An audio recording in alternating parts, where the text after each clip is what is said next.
আমরা স্পষ্টত বলতে চাই, বিএনপিকে নতুন বাংলাদেশে আওয়ামী লীগ হইতে দেওয়া হবে না। ছাত্রদলকে ক্যাম্পাসগুলোতে ছাত্রলীগের ভূমিকা পালন করতে দেওয়া হবে না। মির্জা আব্বাসকে আর ফোনে খুঁজে পাওয়া যায় নাই, খুবই দুর্ভাগ্যজনক। তাদের মাঠ পর্যায়ের নেতা কর্মীরা আমাদেরকে ফোন করে হতাশা ব্যক্ত করেছিল যে ভাই আমাদের নেতাকে খুঁজে পাচ্ছি না, আমরা কার নেতৃত্বে মাঠে নামবো।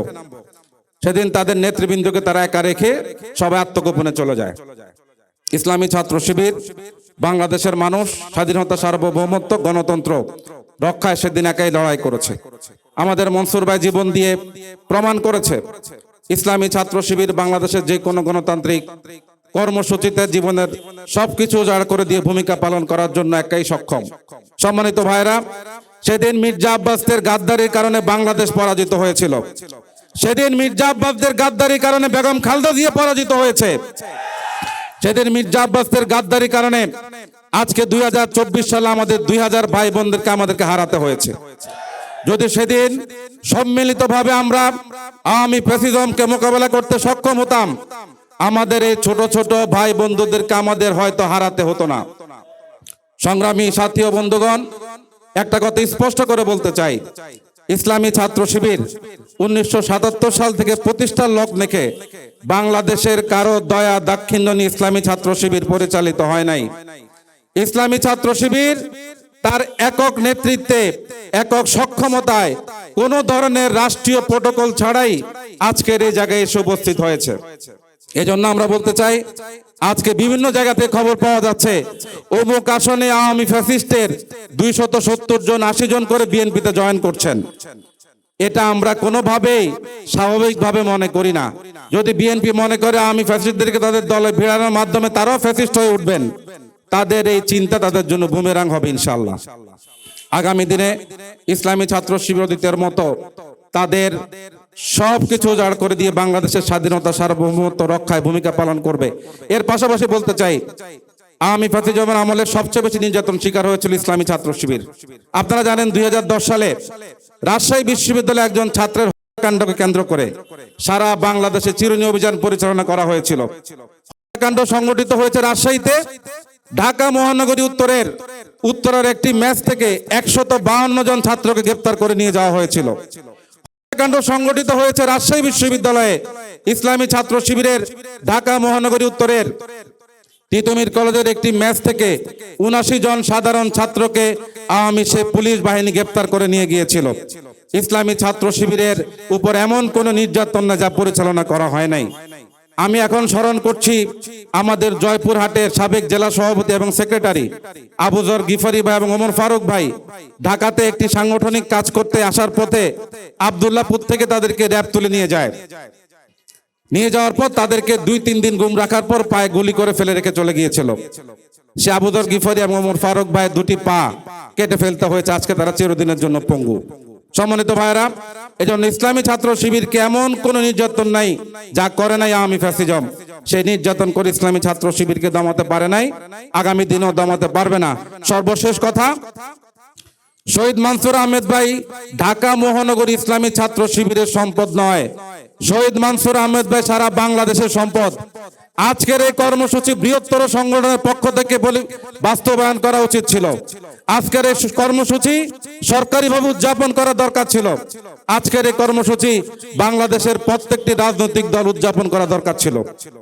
আজকের এই সভা থেকে আমি আহ্বান জানাচ্ছি, মার্চ ফর ডেমোক্রেসিকে জাতীয়ভাবে উদযাপন করার জন্য সরকারি গ্যাজেটভুক্ত করতে হবে।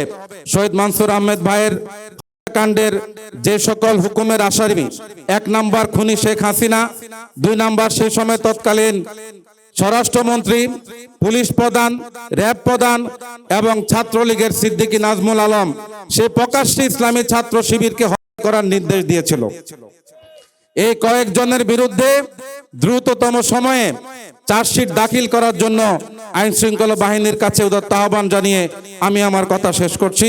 বাংলাদেশ যখন পথ হারাচ্ছিল, সেরকম একটি মোমেন্টে 2013 সালের 29 ডিসেম্বর দেশনেত্রী Begum Khaleda Zia March for democracy কর্মসূচি ঘোষণা করেছিল। আমরা সেদিন ঢাকা মহানগর উত্তরের অনেকগুলো পয়েন্টে ছাত্র শিবিরের নেতাকর্মীরা জড়ো হয়েছিল। মালিবাগে ছাত্র শিবিরের বিমানবন্দর থানার আশকোনা ৩ নং ওয়ার্ডের সভাপতি শহীদ মানসুরের নেতৃত্বে যখন একটি মিছিল শুরু হয়, সেই মিছিলে নির্বিচারে গুলি করে শহীদ মানসুরকে স্পট ডেড করা হয়। সংগ্রামী বন্ধুগণ, ১৩ সালের ঐতিহাসিক সংগ্রামের পর জুলাই বিপ্লবের সময় আমাদের ব্যাপারে এই ঢাকা মেট্রোপলিটন পুলিশের একজন কর্মকর্তা বলেছিল, স্যার একটা মারি একটাই মরে, একটাই যায়, বাকিগুলো যায় না। যারা যায় না তারা আমার সামনে বসে আছে, যারা লড়াই সংগ্রামে রাজপথে টিকে থাকে তারা আমার সামনে বসে আছে। শহীদ মনসুর জীবন দিয়েছে, মনসুরের সাথীরা পালায় নাই। সংগ্রামী বন্ধুগণ, আমাদের এই দীর্ঘ লড়াই সংগ্রামকে বর্তমান সময়ে কিছু মানুষ অস্বীকার করতে চায়। তারা বলতে চায় ছাত্র শিবির কোনো আন্দোলন সংগ্রামে ছিল না। যারা এই সমস্ত কথা বলে তারা ছাত্র শিবিরের শহীদ মনসুরকে দেখে নাই। তারা ছাত্র শিবিরের 2013, 14, 15 সালে শহীদ হওয়া শতাধিক নেতা কর্মীদেরকে তারা দেখে নাই। সংগ্রামী বন্ধুগণ, আমরা এখন দেখতে পাই কিছু দল আছে যারা ক্ষমতার স্বপ্নে বিভোর। তারা কোনো সংস্কার চায় না, তারা কোনো বিচার চায় না। আমাদের পাশেই শহীদ ওসমান হাদির বিচারের দাবিতে বহুদিন ধরে আন্দোলন সংগ্রাম করছে, তাদের কোনো সাড়া শব্দ আমরা লক্ষ্য করি না। আমাদের আজকের এই সমাবেশ শুধুমাত্র মনসুরের বিচারের দাবিতে নয়, আমাদের আজকের এই সমাবেশ শহীদ ওসমান হাদির বিচারের দাবিতে। সংগ্রামী বন্ধুগণ, আজকে আমরা যারা এখানে উপস্থিত হয়েছি, আমরা কি এই শপথ নিতে পারি আমরা শহীদ ওসমান হাদির বিচার নিশ্চিত করে ঘরে ফিরব? আমরা শহীদ মনসুরের বিচার নিশ্চিত করে ঘরে ফিরব? আমরা শহীদ হওয়া সকল নেতৃবৃন্দের, জাতীয় নেতৃবৃন্দের বিচার নিশ্চিত করে ঘরে ফিরব? সংগ্রামী বন্ধুগণ, আমরা দেখতে পাই জুলাই বিপ্লব পরবর্তী সময়ে একটি দল পতিত আওয়ামী লীগের রাজনীতি পুনঃপ্রতিষ্ঠার চেষ্টা করছে। আওয়ামী লীগ দেশ ছেড়ে ভারতে পালিয়ে গেছে। ভারতের দাবেদার আওয়ামী লীগের ফেলে যাওয়া উচ্ছিষ্টের উপর তারা রাজনীতি করার চেষ্টা করছে। আমরা স্পষ্টত বলতে চাই, বিএনপিকে নতুন বাংলাদেশে আওয়ামী লীগ হইতে দেওয়া হবে না। ছাত্র দলকে ক্যাম্পাসগুলোতে ছাত্রলীগের ভূমিকা পালন করতে দেওয়া হবে না।